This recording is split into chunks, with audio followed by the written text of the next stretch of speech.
Okay, so this is the next project we're about to do. As you see, we already set up the scaffolding, and basically we have this front of the house ready to start doing some demolition. But since it's the end of the day, we're only setting out the scaffolding.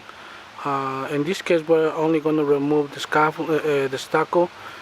The company that hires us, they are gonna install the tar paper or whatever they're gonna do, and then after that the siding. So I'll keep you guys posted, and so you can see the end results of the project.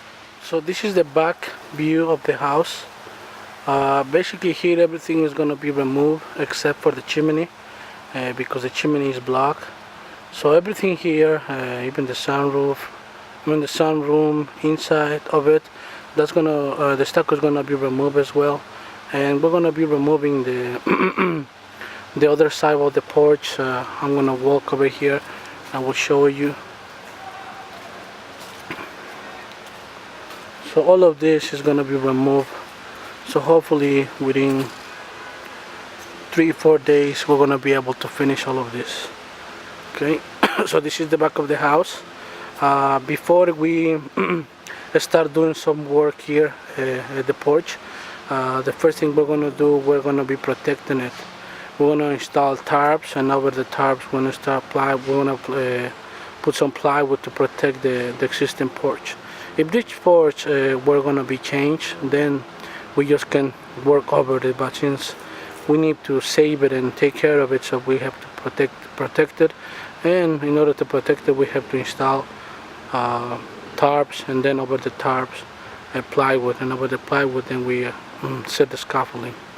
So when we start tearing apart the stucco, everything that falls over the plywood instead of over the deck.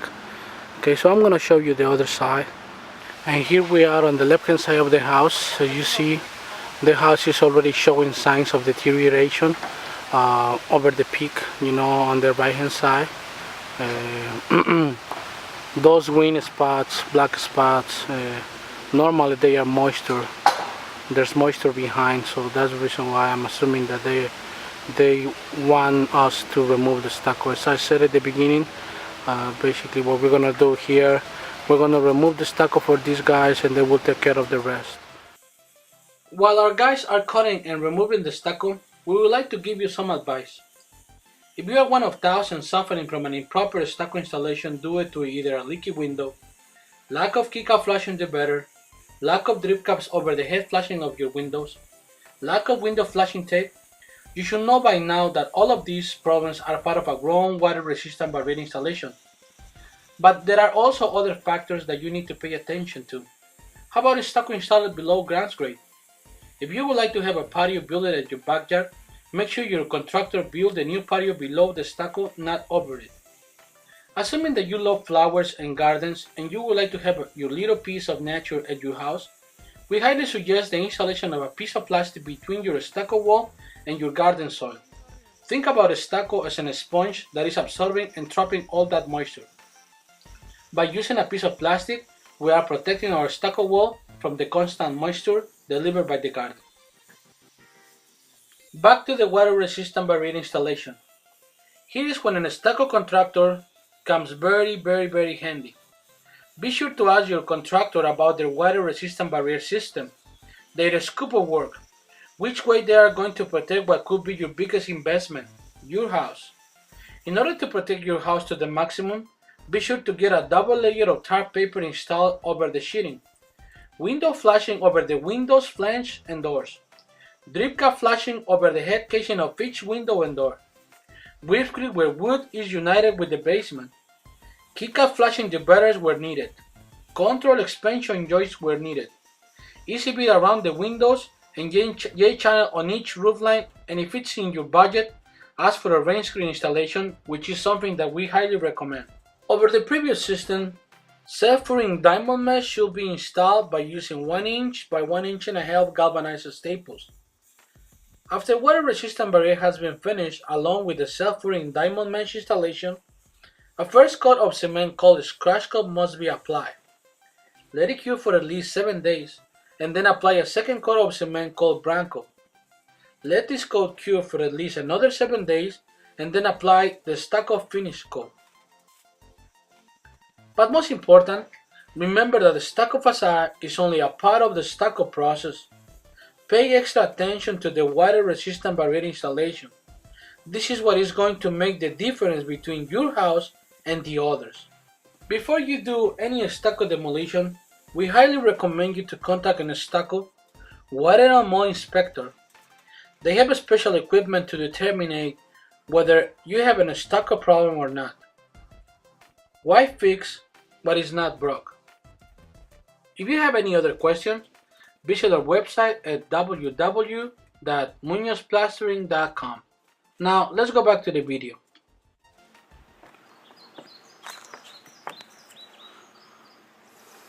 So this is the back of the house.